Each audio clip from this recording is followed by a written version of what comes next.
ज्योतिष की दुनिया में ग्रहों का गोचर एक महत्वपूर्ण भूमिका निभाता है। ऐसा इसलिए माना जाता है क्योंकि सभी 9 ग्रह हमारे जीवन को प्रभावित करने की क्षमता रखते हैं। चंद्रमा हो, सूर्य हो, मंगल हो, बुध हो, बृहस्पति हो, शुक्र हो या शनि हो, या चाहे राहु और केतु हो, यह व्यक्ति के जीवन को नकारात्मक और सकारात्मक रूप से कहीं न कहीं जरूर प्रभावित करते हैं। ज्योतिष शास्त्र में ग्रहों के गोचर को बहुत महत्वपूर्ण माना जाता है। यह तो आपको समझ लेना चाहिए कि जो यह राशि परिवर्तन होता है, चाहे वह किसी भी ग्रह का हो, उससे संबंधित जो कारतत्व है उसमें हमारे जीवन में जरूर कुछ न कुछ प्रभाव पड़ता है। जीवन में होने वाली अनेक घटनाएं सब इन्हीं ग्रहों पर संबंधित रखती है। ग्रहों का यही गोचर कभी हमारे जीवन में छोटे मोटे बदलाव लाता है तो यह कभी हमारे जीवन में बहुत बड़े बड़े बदलाव लेकर आता है। इसलिए हमारे दैनिक जीवनचर्या में हमें ग्रहों के राशि परिवर्तन की सही तिथियां और गोचर का समय यह ज्ञात होना बहुत आवश्यक हो जाता है, क्योंकि उसी अनुसार से हम अपने जीवन में आगे बढ़ते हैं और उनसे संबंधित उपायों को कर अशुभ गोचर को भी हम शुभ फलदायक बना सकते हैं। यह तो आप सभी जानते हैं कि हर एक ग्रह समान गति से नहीं चलता है। किसी ग्रह का बहुत जल्दी राशि परिवर्तन होता है तो किसी ग्रह का बहुत देरी से राशि परिवर्तन होता है। तो ऐसे ही एक ग्रह है बुध ग्रह, जो सूर्य के सबसे निकट ग्रह माने गए हैं। इनका जब भी गोचर होता है तो सूर्य के गोचर के आसपास ही इनका गोचर होता है, क्योंकि इनकी सूर्य से बहुत अधिक निकटता है। बुध ग्रह को बुद्धि का कारक ग्रह माना गया है।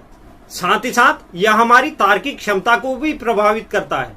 तो इसलिए बुध ग्रह का गोचर या गोचर में वक्री होना हमारे लिए बहुत ज्यादा महत्वपूर्ण हो जाता है।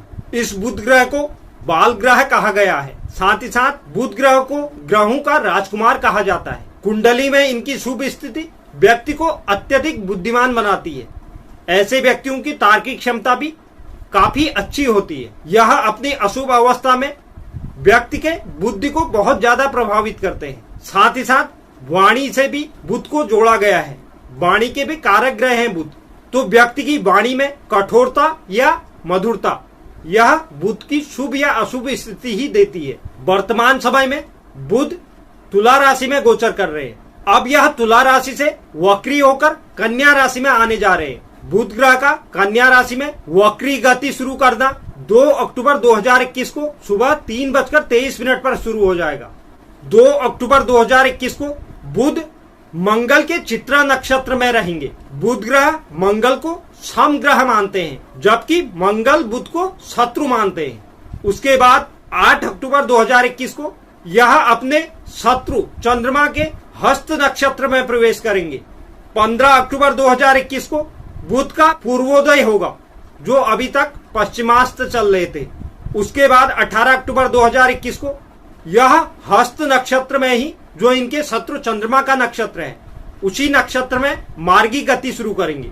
इसके बाद 28 अक्टूबर 2021 को यह अपने सम ग्रह के नक्षत्र यानी मंगल ग्रह के चित्रा नक्षत्र में चले जाएंगे। तो बुध के इस वक्री गति, उसके बाद मार्गी गति का हमारे जो 12 राशियां हैं उसमें से प्रथम की 6 राशियों के बारे में मैं कल की वीडियो में बता चुका हूँ। बाकी बची हुई 6 राशियों पर, जिसमें तुला, वृश्चिक, धनु, मकर, कुंभ, मीन, इन 6 राशियों पर क्या प्रभाव पड़ेगा, इसके बारे में हम आज की वीडियो में चर्चा करेंगे। तो वीडियो की शुरुआत करने से पहले अगर कोई दर्शक चैनल पर नए हैं तो चैनल को जरूर सब्सक्राइब कीजिए, साथ ही साथ बेल आइकन भी प्रेस कीजिए और आप वीडियो को लाइक कीजिए और शेयर कीजिए।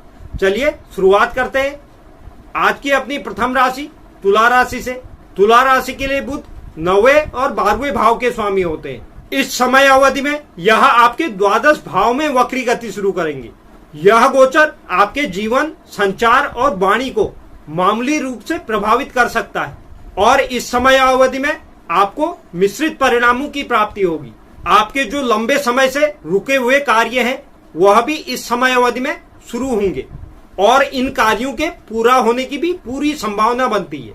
इस समय अवधि के दौरान आपके विरोधी भी सक्रिय रहेंगे और आपके खिलाफ कोई साजिश रच सकते हैं। इस समय अवधि के दौरान कोई पुराना मुद्दा आपकी परेशानी का कारण भी बन सकता है। आपको इस बारे में सतर्क होने की आवश्यकता होगी। इस समय अवधि के दौरान आप अपने रहस्य दूसरों के साथ साझा न करें। आप अपने विचारों को व्यक्त करते समय इस समय अवधि में आपको सुनिश्चित करना है कि आप अपने विचारों को दूसरों के सामने उचित तरीके से प्रस्तुत करें। कार्य के लिहाज से आपको बहुत अधिक मेहनत करनी होगी। इस समय अवधि में लंबी दूरी यात्रा की भी आपकी संभावना बनती है। इस अवधि में आपकी खर्चों में बढ़ोतरी होगी और आप गैर जरूरती चीजों पर अपना धन खर्च करेंगे। साथ ही साथ इस समय अवधि में आपका अपने पिता या पिता तुल्य लोगों से बहस या तर्क वितर्क हो सकती है। इस गोचर काल को शुभ करने के लिए ओम बुंग बुधाय नमः मंत्र का जाप कीजिए। बात करते हैं वृश्चिक राशि की। वृश्चिक राशि के लिए बुध अष्टम और एकादश भाव के स्वामी होते हैं और इस समय अवधि में वह लाभ और आय के एकादश भाव में ही वक्री गति शुरू करेंगे। इस समय अवधि में आपको अपने बड़े भाई बहनों और दोस्तों से गलतफहमी का सामना करना पड़ सकता है। अगर आपके पास आय के एक से ज्यादा स्रोत हैं, तो इस समय अवधि में आपको बाधाओं का सामना करना पड़ सकता है, जिसके कारण आपकी आर्थिक स्थिति भी खराब हो सकती है। व्यवसाय करने वाले जातक इस समय अवधि में जो अटके सौदे हैं या डेट सौदे हैं, उनसे भी लाभ कमा सकते हैं। इस समय अवधि में आपको नए दोस्त बनाते समय सतर्कता बरतनी है, क्योंकि वो आपको धोखा दे सकते हैं। आपको अपने पिछले जिसे आप कर भूल चुके हैं उन निवेशों से भी अच्छा लाभ प्राप्त हो सकता है। इस समय अवधि में आपको कोई दीर्घकालिक निवेश की योजना नहीं बनानी है और सट्टा बाजार या शेयर बाजार में भी इस समय अवधि में पैसा न लगाएं। आपको उसमें भारी नुकसान हो सकता है। इस समय अवधि में आप में आलस की मात्रा भी बढ़ेगी। बुध की इस वक्री अवस्था के दौरान आप अपनी नौकरी को बदलने की भी सोच सकते हैं, लेकिन आपको यह समय अवधि में ऐसा विचार कुछ समय के लिए टाल देना है, क्योंकि आपको फायदे मिलने के बहुत कम चांस बन रहे हैं। इस गोचर काल को शुभ करने के लिए रोज दुर्गा चालीसा का पाठ करें। बात करते हैं धनु राशि की। द्विस्वभाव राशि धनु राशि के लिए बुध 7वें और 10वें भाव के स्वामी होते हैं। इस वक्री अवस्था में वह आपके कर्म के 10वें भाव पर वक्री होने जा रहे हैं। बुध की यह वक्री अवस्था कार्यस्थल या आपके व्यावसायिक पार्टनर के साथ आपके करियर से संबंधित संचार या वार्तालाप को प्रभावित कर सकता है और आप इस समय अवधि में अहंकारी या अभिमानी हो सकते हैं। इस समय अवधि में आपको सोच समझकर बोलने की भी आवश्यकता होगी, अन्यथा आपके लिए कोई परेशानी खड़ी हो सकती है। किसी भी प्रकार की मौखिक या लिखित गलतफहमी से आपको बचना है।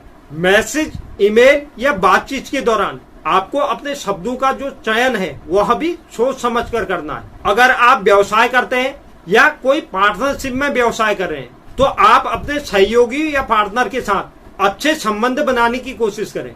आपके प्रयासों से आपको सफलता मिल सकती है। यदि आप अपने जीवन के बारे में कोई बड़ा निर्णय लेने की योजना बना रहे हैं, आपको उस विचार पर पकड़ बनाने की आवश्यकता होगी, क्योंकि इस समय अवधि में आपको निर्णय लेने में कठिनाई का सामना करना पड़ेगा। अपने साथी के साथ गलतफहमी के कारण वैवाहिक जीवन में भी कुछ परेशानियां आपको देखने को मिलेगी। जो लोग अविवाहित हैं और जीवन साथी की तलाश कर रहे हैं, तो इस समय अवधि में एक अच्छा जीवन साथी आपको मिल सकता है। इस वक्री अवस्था को शुभ करने के लिए गरीबों में हरी चीजों का दान करें।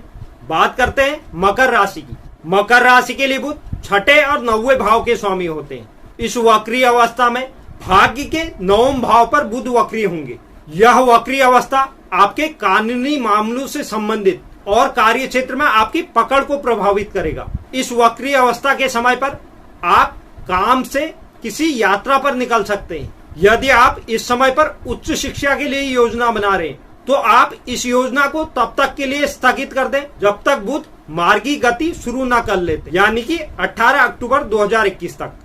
आप अपने सहयोगियों द्वारा बनाए गए कुछ मुद्दों के कारण आप परेशान हो सकते हैं।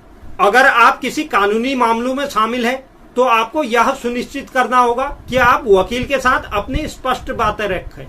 इस समय अवधि में आपको मानसिक स्वास्थ्य तथा शारीरिक स्वास्थ्य दोनों की देखभाल की आवश्यकता होगी। इस समय अवधि में आपको धार्मिक स्थानों पर जाने की योजना बनानी चाहिए। इस समय अवधि में संपत्ति बिक्री या खरीद से संबंधित अगर कोई सौदे को आपने खोया है, तो इस समय अवधि में आपको उसमें भी सफलता मिल सकती है। यह वक्री अवस्था उन लोगों के लिए शुभ होगी जो प्रॉपर्टी से संबंधित कार्य करते हैं। इस वक्री अवस्था को शुभ करने के लिए भगवान गणेश में दूर्वा अर्पित करें। बात करते हैं कुंभ राशि की।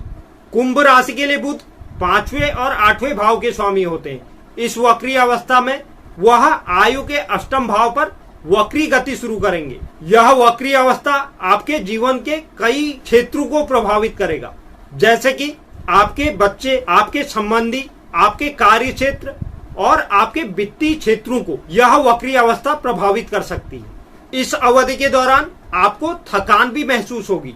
इस अवधि में आपको किसी भी पैसे के निवेश से बचना होगा। साथ ही साथ किसी को उधार देने और किसी से उधार लेने से भी बचना है, क्योंकि आपको नुकसान उठाना पड़ सकता है। यदि आपने कोई लोन के लिए आवेदन किया है तो इस समय अवधि में उसमें देरी हो सकती है। आपको अपने साथी के साथ धैर्य से व्यवहार करने की आवश्यकता होगी। इस समय अवधि में आपको अपने साथी को समझने की कोशिश करनी है, अन्यथा रिश्तों में दरार आ सकती है। जो छात्र सोच से जुड़े हुए हैं या जो लोग सोच से जुड़े हुए हैं उनके लिए यह वक्री अवस्था बहुत शुभ साबित होगी, क्योंकि आप इस समय अवधि दौरान उन क्षेत्रों में अच्छा प्रदर्शन कर पाएंगे। अतीत में जो बाधाएं चल रही थी वह भी इस समय अवधि में दूर होंगी। पिता के साथ इस अवधि में आपके संबंध कुछ खराब हो सकते हैं, क्योंकि आप लोगों के बीच संघर्ष और गलतफहमी होने की पूर्ण संभावना बनती है। झगड़ों से बचने के लिए आपको बातचीत में स्पष्ट होने की आवश्यकता होगी। इस वक्री अवस्था को शुभ करने के लिए बुधवार के दिन भगवान गणेश की पूजा करें। तो बात करते हैं आज की अपनी अंतिम राशि मीन राशि की। मीन राशि के लिए बुध 4थे भाव और 7वें भाव के स्वामी होते हैं। इस वक्री अवस्था में वह दाम्पत्य के 7म भाव में वक्री गति शुरू करेंगे। इस समय अवधि में अगर आप साझेदारी में व्यवसाय करते हैं तो आपको सावधानी बरतनी होगी। इस समय अवधि में आपको किसी भी व्यापारिक सौदे से बचने और अनुबंध में हस्ताक्षर करने से भी बचना होगा। यह आपको तब तक बचना है जब तक बुध अपनी मार्गी गति पर न आ जाते हो। आपको अपने साझेदारी के व्यवसाय में पारदर्शिता रखने की आवश्यकता होगी और साथ ही साथ दाम्पत्य जीवन में भी अपने साथी के साथ होने वाली गलतफहमियों से आपको बचना है। अपने साथी के साथ इस समय अवधि में बहस ना करें, शांति से मामले को सुलझाने की कोशिश करें। पारिवारिक जीवन में कोई भी बड़ा फैसला लेने में आपको जल्दीबाजी नहीं करनी है। प्रेम संबंधों के मामले में या वैवाहिक रिश्तों में आपको अपने साथी को समझने की आवश्यकता होगी। हालांकि इस समय अवधि में आपका वित्तीय पक्ष मजबूत होगा। आपको वित्तीय पक्ष की चिंता करने की आवश्यकता नहीं है। ससुराल पक्ष के साथ रिश्तों में कुछ तनाव बढ़ सकता है। इस समय अवधि में आपके परिवार में भी कुछ शुभ कार्य संपन्न हो सकता है। छात्रों के लिए यह वक्री अवस्था बहुत शुभ साबित होगी, क्योंकि इस समय अवधि में आपकी स्मरण शक्ति बढ़ेगी। इस वक्री अवस्था को शुभ करने के लिए भगवान विष्णु या उनके अवतारों की पूजा करें। तो यह था बुध के वक्री अवस्था का हमारी जो बाकी बची हुई राशियां थी उन पर पड़ने वाला प्रभाव। उम्मीद करता हूं आपको यह जानकारी पसंद आई होगी। जो भी दर्शक चैनल पर नए हैं, चैनल को जरूर सब्सक्राइब कीजिए, साथ ही साथ बेल आइकन प्रेस कीजिए और आप वीडियो को लाइक के साथ शेयर भी कीजिए और कमेंट बॉक्स में आप अपनी राय भी जरूर लिखें। धन्यवाद।